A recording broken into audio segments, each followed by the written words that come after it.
De um lado, a criação, do outro, a opressão. Arte e censura é o tema da Universidade que está começando agora.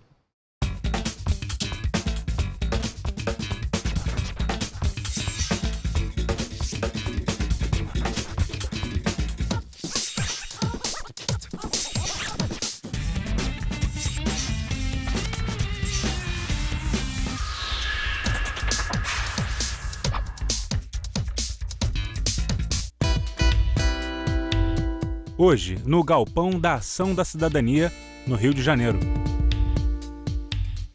Ultimamente, as palavras arte e censura começaram a ser bastante vistas juntas novamente. Vou começar juridicamente entendendo. A nossa Constituição fala alguma coisa sobre censura? A Constituição que a gente tem é uma Constituição extremamente democrática, plural.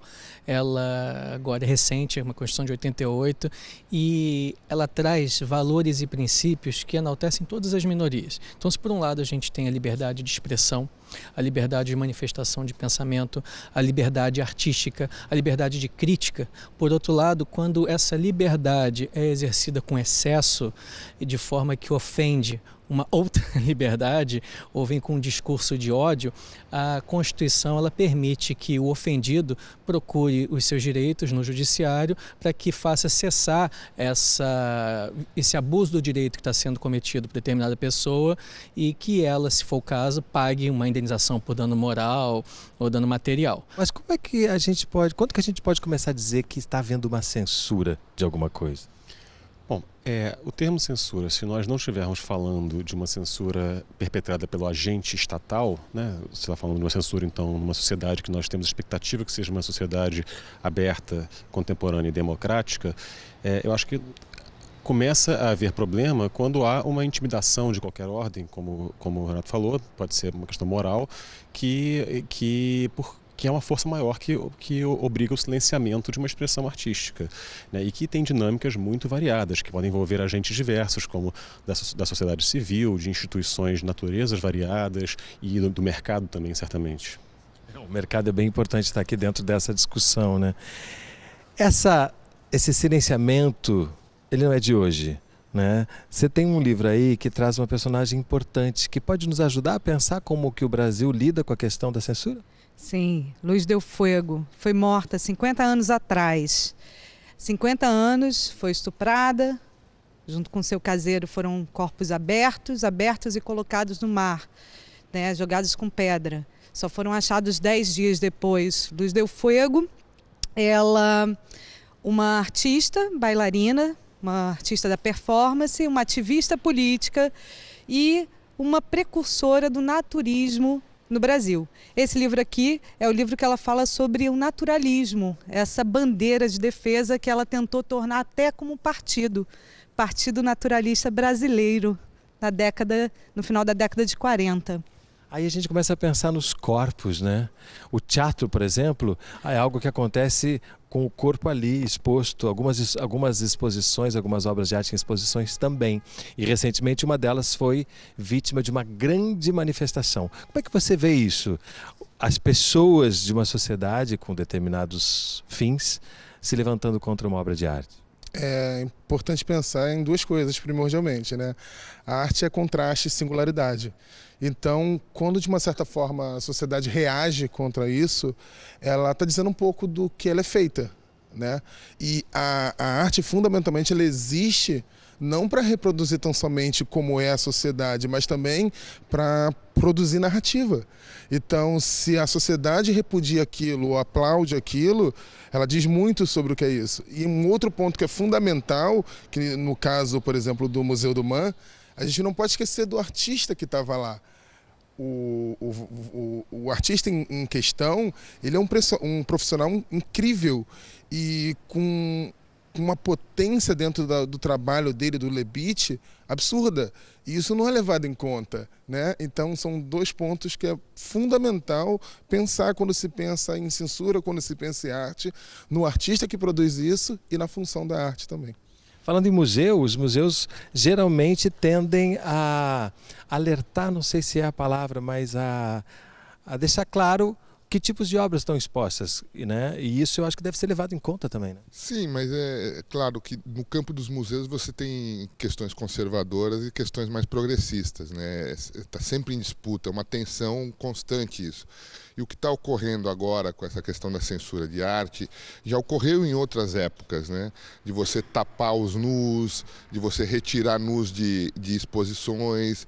O que está acontecendo agora é que a cultura brasileira está mostrando um pouco a sua faceta conservadora de algo que já vinha latente e agora se expôs. Então, nós temos um pouco de hipocrisia social colocada em cena, porque para o carnaval as pessoas aceitam até certo ponto o nu e agora não aceitam o nu nas exposições ou algo que questiona um pouco o seu status quo social.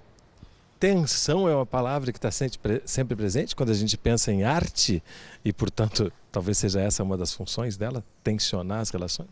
Sim, sim. Se a gente pegar a história da arte, é uma história de tensionamento, né? Sempre foi isso. Se a gente fizer um recorte menor, né? Mas não tão menor assim, do começo do século XX para cá, o que foram as vanguardas, se não tentativas de tensionar a cultura para ver o quanto a cultura aguenta de transformação. Elas tinham ideais revolucionários, enfim, era outra época, mas isso estava sempre em pauta ali.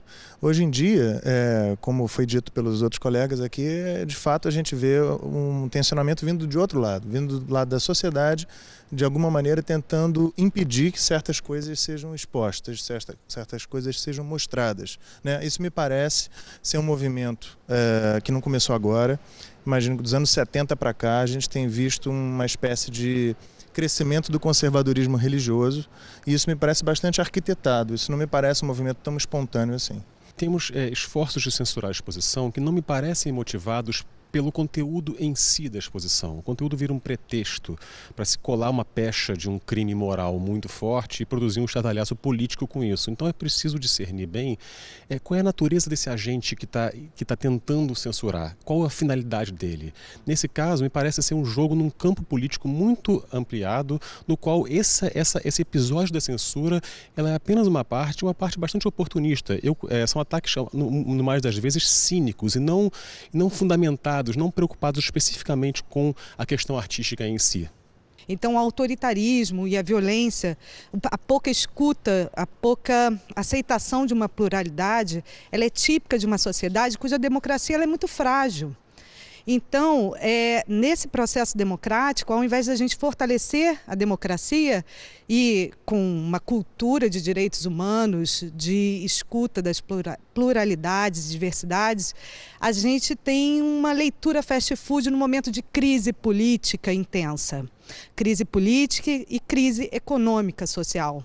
É muito mais fácil desviar questões da Samarco, de Mariana, das questões trabalhistas e a gente falar sobre homossexualidade, sobre nudez, sobre questões polêmicas, aborto, coisas que a gente precisa falar há muito tempo. Mas falar com clareza, profundidade e não superficialmente, né? Ou pelo menos dialogar. Precisamos dialogar mais. Então, no próximo bloco, vamos dialogar mais sobre que sociedade é essa que está trazendo de volta momentos bem tristes desse país quando tentam censurar obras de arte, muitas vezes sem fundamento nenhum. No próximo bloco, não sai daí, a gente volta já.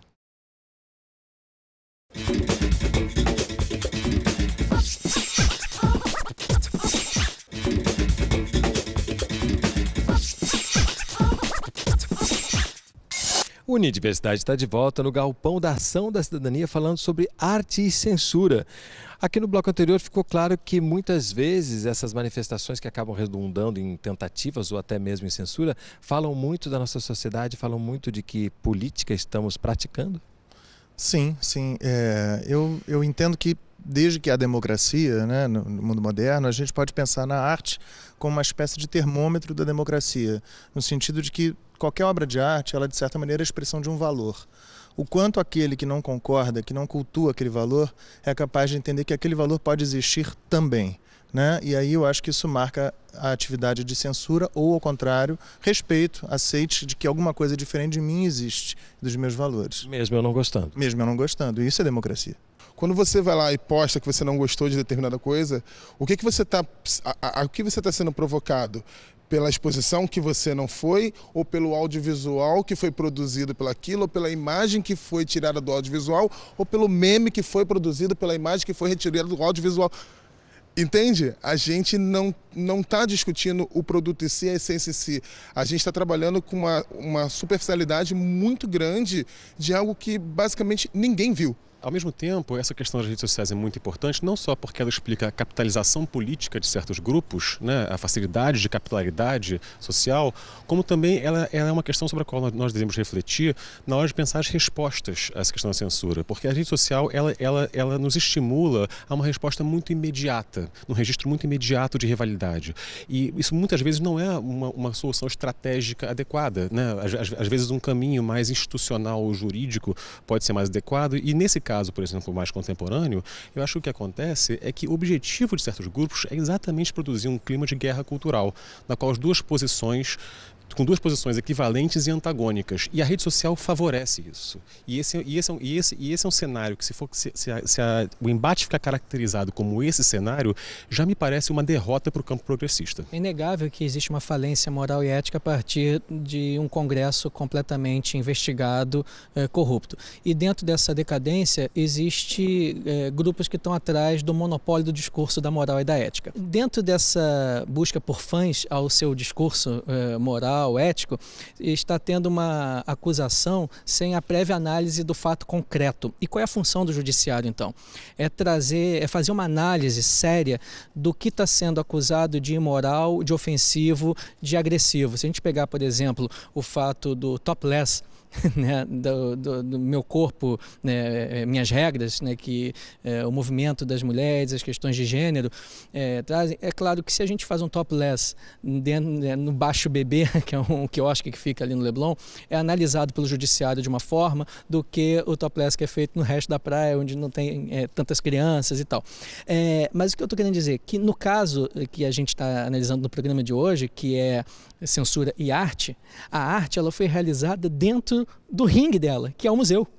Ela não foi realizada e da forma como deve ser a arte, provocativa, provocadora, ela foi realizada dentro do seu universo, ela não foi realizada para fora. E parece que ela está sendo criticada sem a análise que o judiciário, quando vai julgar um caso desse, leva em conta. Ofendeu alguém, tinha avisos de fato com os alertas, estava dentro do universo onde se faz arte, era dentro de um museu, né? E aí sim, a partir disso a gente constrói o discurso e não começar a julgar sem ser um especialista. A Luz del Fuego, por exemplo, ela tratava o nudismo como uma medida também contra a perversão. Então, num lema que parece sensacionalista, né?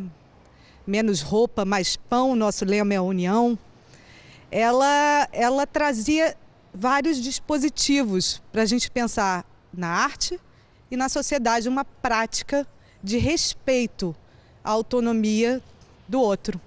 Com toda essa moral, é essa moral que nos gera vários transtornos e traumas, e não necessariamente dessexualizar o corpo, seja na arte, seja numa prática social.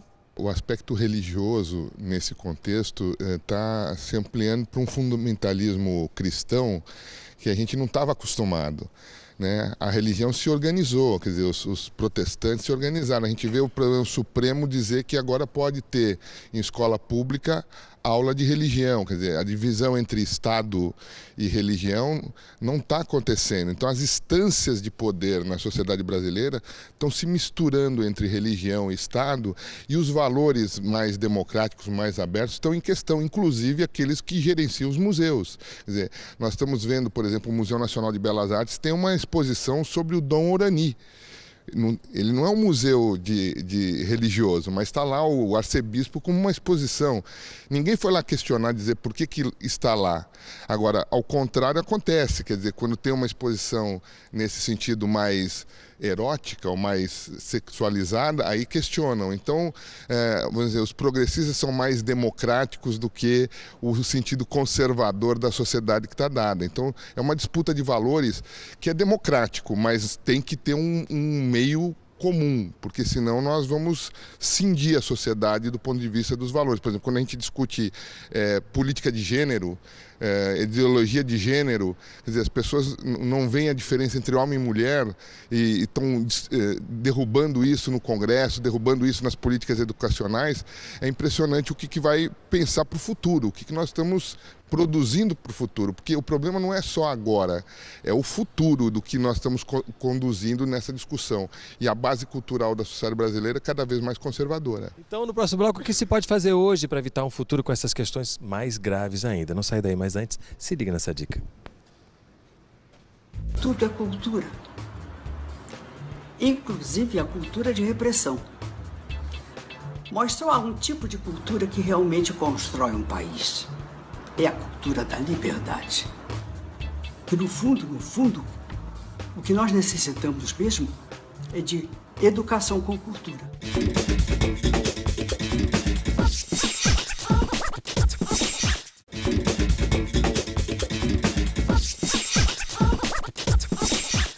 O Unidiversidade está de volta no Galpão da Ação da Cidadania, falando sobre arte e censura e trazendo agora um desafio para os nossos convidados. Como se colocar, como se posicionar nesse momento em que essas forças conservadoras estão se colocando e tentando impedir que a arte exista ou cumpra a sua função. Bom, a arte está em perigo porque os corpos estão em perigo. Mas os corpos estão em perigo há muito tempo. Então, em época de democracia, a gente vê vários genocídios acontecendo. E quanto maior o discurso fascista e essa sociedade que não é laica se solidifica e marca firme seu lugar, pior ficam os debates sociais. É imprescindível uma cultura de direitos humanos. Eu estou escutando ela falar e eu fico pensando... Lembrando que eu sou psicanalista, que parece que de vez em quando a gente está na época do Freud, quando ele escreveu seus 3 ensaios sobre teoria da sexualidade e foi considerado um pervertido, um completo tarado ou qualquer coisa assim, pelas partes mais conservadoras da sociedade em que ele habitava, que era a maioria naquela época. Então eu fico realmente escandalizado com essas coisas. Parece que a história, ela de vez em quando ela dá uma marcha ré e a gente volta para tempos bem antigos. E a censura que ele sofreu naquela época por parte do meio acadêmico, médico, foi enorme. Um meio que supostamente deveria ser um meio esclarecido, o meio já, de alguma maneira, defensor dos direitos humanos, mesmo que eles não houvessem ainda sido formulados naquela época, mas defensores do humanismo, de alguma maneira, ele foi atacado por esse mesmo meio. De certa maneira, a gente encontra coisas parecidas no Brasil de hoje. A gente encontra em certas camadas sociais consideradas esclarecidas, atitudes de repúdio, por exemplo, à nudez, ou à homossexualidade, ou a algumas coisas que me pareciam já, de certa maneira, um acordo tácito social, que isso é absolutamente respeitável, normal, isso faz parte da vida, como alguma coisa a ser eliminada. Acho que tem um desafio muito grande, inclusive porque os próprios direitos humanos foram feitos de espantalho nessa disputa. Eles são atacados. Os direitos humanos são uma pauta considerada de esquerda e que é atacada como uma pauta de defesa de bandidos, por exemplo. Como é que a gente dá a volta nisso? É muito complicado. Acho que envolve, por exemplo, entender que energias... Como que se pôde fazer um ataque desses? Que energias, que anseios de uma certa base foram reunidos e que ganharam expressão através dessa hostilidade em particular. E a gente tem que voltar a isso e entender como a gente dá forma a esse tipo de energia social, os movimentos de questão social, por um caminho ou outro. Mas não, o embate direto só, mais uma vez, eu não acho que ele é eficaz. É preciso voltar a entender que formas de expressão política o próprio campo progressista não está conseguindo produzir para canalizar essas energias de insatisfação. A laicidade do Estado também é uma bandeira que deveria ser empunhada cada vez com mais força, Sim, com certeza. Agora, a gente percebe que existe uma decisão agora do Supremo Tribunal Federal que está colocando a mão nessa cumbuca. E, a meu ver, eu acho que para você arrefecer, diminuir qualquer distância de um ser humano em direção a outro, é a educação. a enriquecer a subjetividade, são as histórias que cada um tem. E nessa linha eu fico imaginando se todas as pessoas que gritaram contra as exposições nos museus vão a museu. Eu imagino que se as pessoas começassem, se tivesse um investimento muito grande em cultura, em arte, educação, nós tiraríamos a população brasileira de um patamar muito raso de valores internos e subjetividade e elevaríamos para um outro patamar que até contribuiria de forma decisiva no reconhecimento do outro e conhecimento. Como artista, em algum momento você pensa, será que isso eu posso? Será isso que isso eu devo? Será que vão reagir? Em algum momento você se coloca essas questões na hora de criar? Sempre vão reagir. Sempre vão reagir. Não existe essa sociedade sem censura. O que existe é a capacidade do artista produzir as narrativas que lhe interessam e as narrativas que vão criar contraste. A tensão ela é importante. O que vai gerar mudar, a gente só está falando sobre isso por conta de uma obra artística. Lógico, também por conta de tensões de, sei lá, 2013, 2014 para cá, que vão se bipolarizando, mas elas vão se manifestando. A arte é fundamental. A gente precisa produzir narrativas outras. A arte, ela é uma das poucas coisas que é possível criar uma possibilidade de mundo outro, fora dessa realidade, através do lúdico, através da subjetividade. Se a gente perde a capacidade de significar, a gente perde tudo. A coisa vai ser somente e tão somente a coisa. Vivemos numa sociedade da diversidade. Eu acho que se a gente não tivesse diversidade, nós não estávamos aqui discutindo. Então isso é um elemento importante para pensar a sociedade, né? Ou seja, ser radicalmente diverso e aceitar a diversidade. Essa é uma plataforma que nós temos que construir de um ponto de vista de uma sociedade democrática. Quer dizer, se a gente não for radical na diversidade, nós não vamos aceitar, inclusive, aqueles que não querem nos aceitar. Entende? Porque esse é o pulo do gato, vamos dizer assim, numa sociedade onde a gente vê em vários lugares que se aceita viver no diverso, no ambiente diverso. Né, viver no espaço público, né, ter esse ambiente da diversidade e reforçar a questão dos direitos, que é o direito à cultura, o direito à educação, o direito à saúde, que a sociedade brasileira hoje tem que voltar a pensar nesse sentido. Além das lutas coletivas, individualmente também é importante a gente tomar cuidado para não se censurar previamente, tendo medo dessas ondas possíveis conservadoras? Acho que a não censura, seguindo um pouco o que ele disse, é algo impossível. Mas eu acho que se você faz essa sua autocensura de forma refletida e não por um simples respeito a uma autoridade nua e crua, né? Mas que você possa de alguma maneira refletir o que é que você deve, o que você não deve fazer, se isso condiz com o que você pensa para a sua vida, o que se diz com que mensagem você quer passar para os outros, ela é bem-vinda. Aliás, todo artista, como qualquer pessoa, sempre exerce uma autocensura, né? É evidente que uma autocensura exacerbada vai levar a uma inibição do indivíduo, só que evidentemente esse cara não é um artista, porque o artista, por definição, é alguém que tem alguma coragem de botar em cena pública uma obra que veio dele. Né? Então ele obviamente é alguém corajoso, minimamente corajoso, o que outros não são e na sua inibição querem inibir o artista muitas vezes. E chega ao fim mais um Unidiversidade, um programa do Canal Saúde da Fundação Oswaldo Cruz. Se você quiser entrar em contato conosco, nosso endereço eletrônico é canalsaude.fiocruz.br ou então acesse a nossa página no Facebook.